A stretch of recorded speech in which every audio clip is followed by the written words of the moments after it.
Gerry, a bedtime story. Where are we? Red Riding Hood. So the wolf has got to Grandma's house, eaten Grandma, and is now in bed. Red Riding Hood entered the cottage and said, "Grandma, I have bought you some fat-free, sodium-free snacks to salute you in your role of a wise and nurturing matriarch."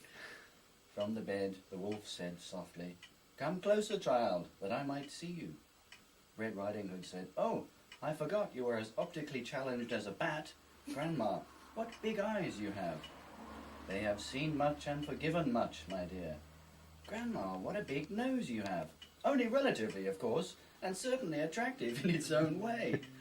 It has smelled much and forgiven much, my dear." "Grandma, what big teeth you have." The wolf said, "I am happy with who I am and what I am," and leapt out of bed. He grabbed Red Riding Hood in his claws, intent on devouring her. Red Riding Hood screamed, not out of alarm at the wolf's apparent tendency toward cross-dressing, but because of his willful invasion of her personal space. Her screams were heard by a passing woodchop person, or log fuel technician as he preferred to be called.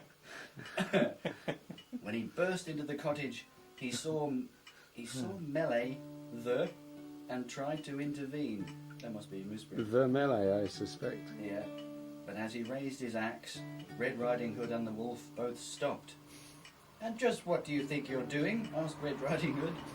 The woodchopper person blinked and tried to answer, but no words came to him. "Bursting in here like a Neanderthal, trusting your weapon to do your thinking for you," she exclaimed.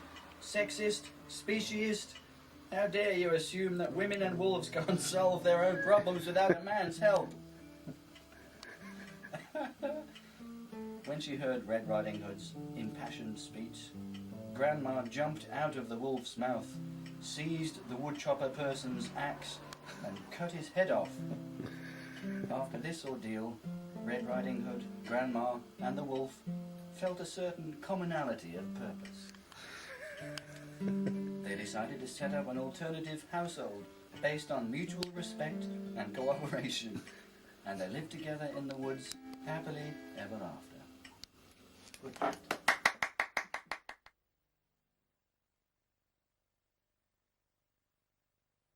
You can. Let's have a hold down.